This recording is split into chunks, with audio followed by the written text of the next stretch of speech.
It's minus 50 degrees Celsius, no sun for 2 months. No roads, no rescue coming.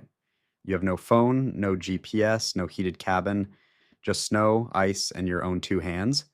You would be dead within 6 hours. The Inuit lived here, not for a season, for thousands of years. So, how did a human being survive and thrive in the harshest climate on Earth? It starts with what they wore, not one layer. Two, an inner layer of caribou fur facing in, trapping warm air against the skin, an outer layer facing out, shedding wind and snow. It took four entire animals to make one parka. Every piece of skin was scraped, stretched, and chewed soft by hand, a process that could take weeks.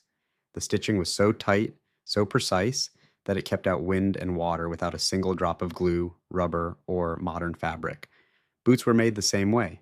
Sealskin outside for waterproofing, rabbit fur inside for warmth.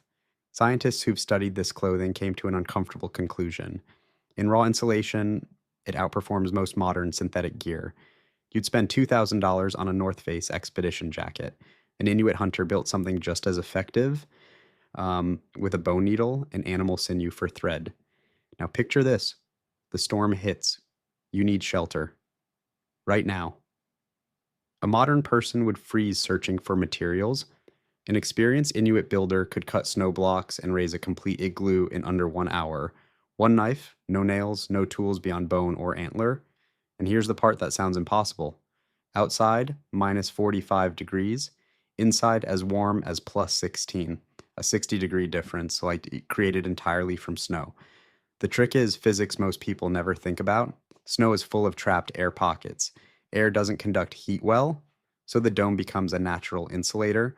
Add a small seal oil lamp inside, and that igloo could hold steady warmth all night, while a blizzard tore through the world outside its walls.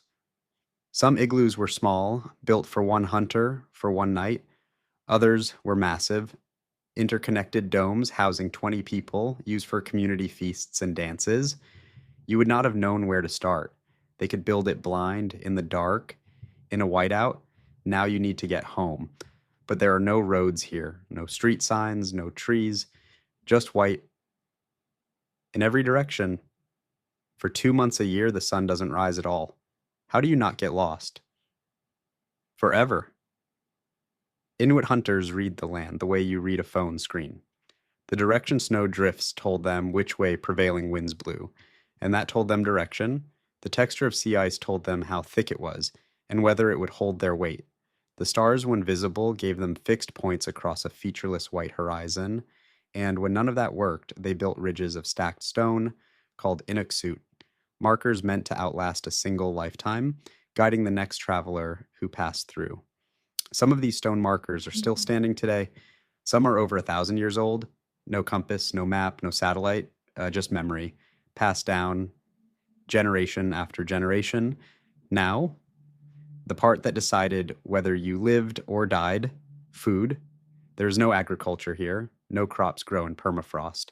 Survival meant hunting, and the ocean's apex predator was the target, the seal. An Inuit hunter could sit motionless over a breathing hole in the ice for hours, not minutes, hours, waiting without moving, without sound, in temperatures that would give you frostbite in 15 minutes. When a seal surfaced to breathe, the hunter struck in a fraction of a second. One harpoon, one chance. Miss, and you wait again in the cold for another opportunity that might not come that day. Larger hunts targeted narwhal, walrus, even bowhead whales, animals that could weigh more than a school bus, taken down with hand tools and teamwork from skin boats called umiaks. This wasn't a hobby. This was the entire food supply for a family, for a winter, for a community, and what they ate would shock most modern nutritionists.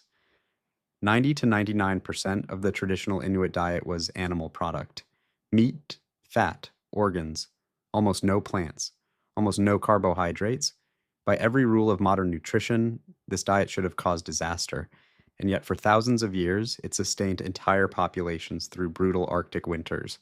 The fat from seals and whales wasn't just food. It was fuel for survival and fuel for light, burned in stone lamps that lit and warmed their homes. Nothing was wasted. Skin became clothing, bones became tools and needles, sinew became thread. A single seal could mean the difference between a family's survival and starvation for an entire month. Here's what's easy to miss in all of this: none of it worked alone. No single hunter could survive an Arctic winter by himself for long. Survival depended on cooperation, sharing meat after a hunt, sharing shelter during a storm, sharing knowledge across generations. Children didn't learn survival from books, they learned by watching, then doing, then being trusted with real responsibility. Responsibility where failure had real consequences. By their early teens, many were already skilled hunters, capable of providing for the group. There was no school for this. There was only the land, the cold, and people who had no choice but to master it. Today, most of us could not start a fire without a lighter. We could not tell direction without a phone. We could not survive one night at minus 50 degrees without a furnace running somewhere nearby. The Inuit didn't just survive this world, they thrived in it, built families, communities, art, and culture in a place that should be, by every reasonable measure, uninhabitable. They did it with animal skin, bone, stone, and knowledge passed mouth to mouth across thousands of years. No technology we'd recognize today. Just complete, total mastery of an environment that gives you no second chances. So the next time it's a little too cold outside for your liking, remember what an actual cold day looks like, and remember, someone somewhere was warm in it with nothing but snow, fur, and skill.